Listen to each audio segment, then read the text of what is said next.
اب میں شوکت احمد ناصر صاحب نیوہم سے جو تشریف لائیں سے درخواست ہے کہ تشریف لائیں اور اپنا سوال پیش کریں. یہ حضور آخری سوال ہے.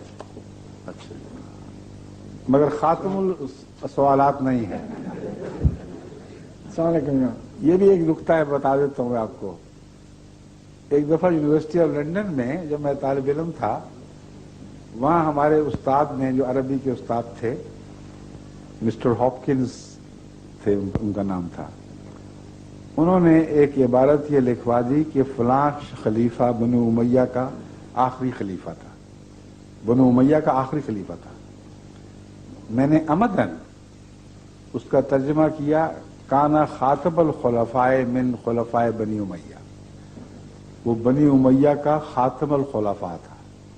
انہوں نے سرخ لکیر پھیر لی. غلط. میں عرب دوستوں کے پاس گیا بھولا بن کر. میں نے کہا اچھا پروفیسر لگا، اس کو عربی نہیں آتی. انہوں نے کہا نہیں عربی کو نہیں آتی، اور چوٹی کا ماہر ہے. میں کہا یہ دیکھو، میں نے ترجمہ کیا ہے خاتم الخلفاء تھا وہ بنی امیہ کا خلیفہ جو زمانی لحاظ سے آخری تھا، وہ خاتم الخلفاء. عربوں نے کہا ٹھیک کہتا ہے وہ، تم غلط کہتے ہو، تمہیں نہیں عربی آتی. میں نے کہا پھر کیا آپ کا مطلب ہے کہ خدا کو بھی نہیں آتی؟ قرآن کریم میں اللہ تعالیٰ آپ کہتے ہیں کہ آخری کے معنوں میں خاتم لفظ استعمال کر رہا ہے. جب میں نے کر دیا تو میں غلط ہو گیا، اگر میں غلط ہوں تو پھر خدا بھی غلط ہو گیا. پھر ان کو بات سمجھ آئی. خاتم اعزاز کے لیے ہے، خاتم زمانی لحاظ سے آخری کے معنوں میں نہیں ہے، ورنہ اس کی کچھ بھی معنی نہیں رہتے.